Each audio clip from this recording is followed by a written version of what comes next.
Compositrice, pianiste et pédagogue, Hélène de Montgeroux fut la première femme à enseigner dans une classe d'hommes du Conservatoire de Paris dès sa fondation en 1795, où elle fait découvrir à de nombreux élèves les œuvres de Bach, Haydn et Mozart. Ses contemporains l'élevèrent au rang de la meilleure pianiste de son temps, autant en improvisation qu'en composition. Née en 1764 à Lyon, d'une famille ayant acquis ses lettres de noblesse, Hélène de Nervaux apprend le pianoforte à Paris, rare instrument autorisé pour une femme, car, je cite, « elle ne le touche ni des lèvres ni des seins ». Virtuose, elle jouera essentiellement dans les salons de Madame Vigée-Lebrun, Madame de Staël et la marquise de la Tour du Pin. Les critiques sont élogieuses à son égard. Baron Louis de Trémont. Madame de Montgeroux a été placée dans cette collection parmi les artistes parce qu'il est plus rare d'être un talent du premier ordre que marquise et femme.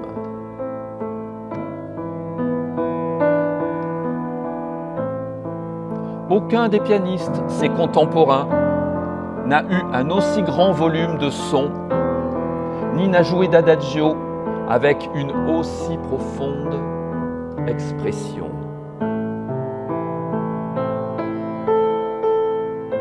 François Miel. On sait que Madame de Montgeroux est sur le piano une improvisatrice sublime.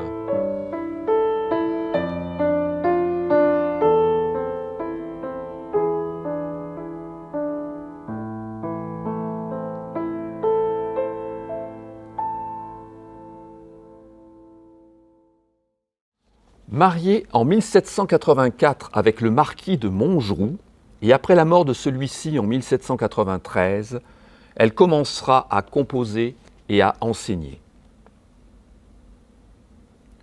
Voici un extrait de l'adagio de sa sonate, opus 5, numéro 1.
Romantique avant l'heure, elle composera des sonates, des fantaisies, des nocturnes et bien d'autres pièces pour le piano, dont son œuvre monumentale, un cours complet, écrit et pensé entre 1788 et 1812 pour l'enseignement du piano.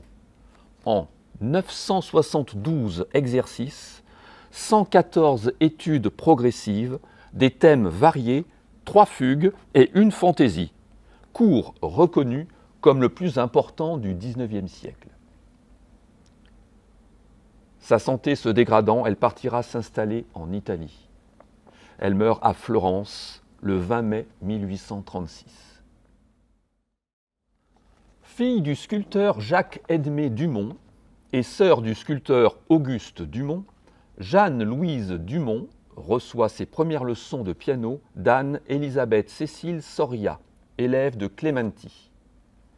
Dès 1819, elle étudie l'harmonie et la composition avec Reicha, professeur au Conservatoire national de Paris.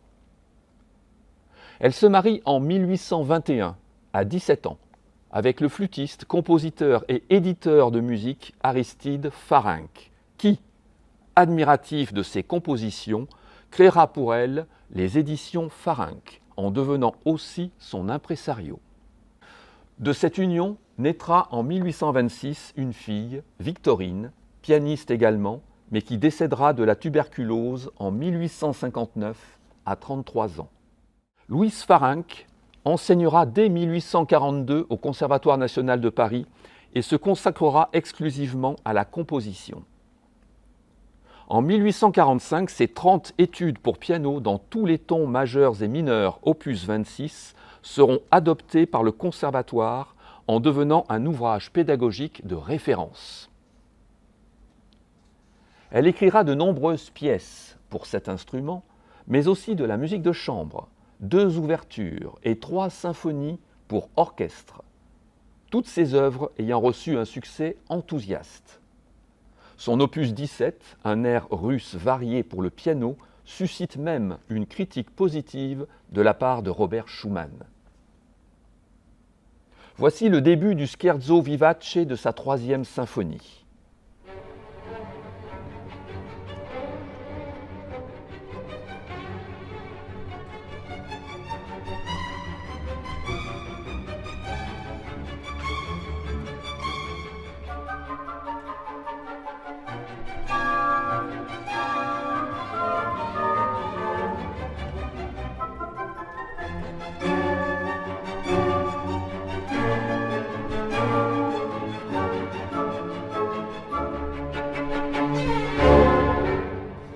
Très beethovénien, n'est-ce pas?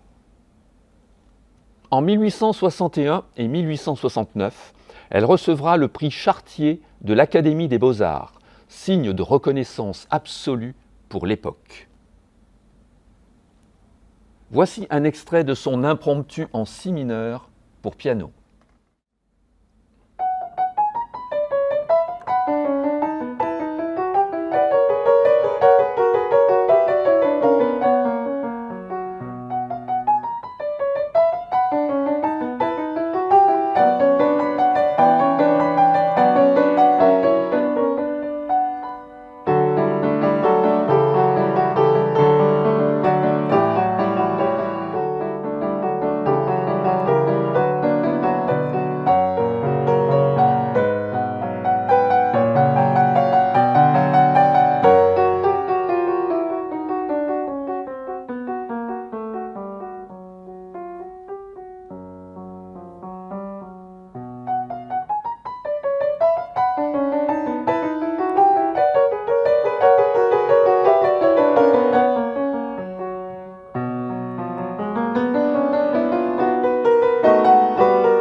N'ayant jamais écrit d'opéra, genre musical très prisé en France au XIXe siècle, son œuvre restera longtemps méconnue hors de nos frontières.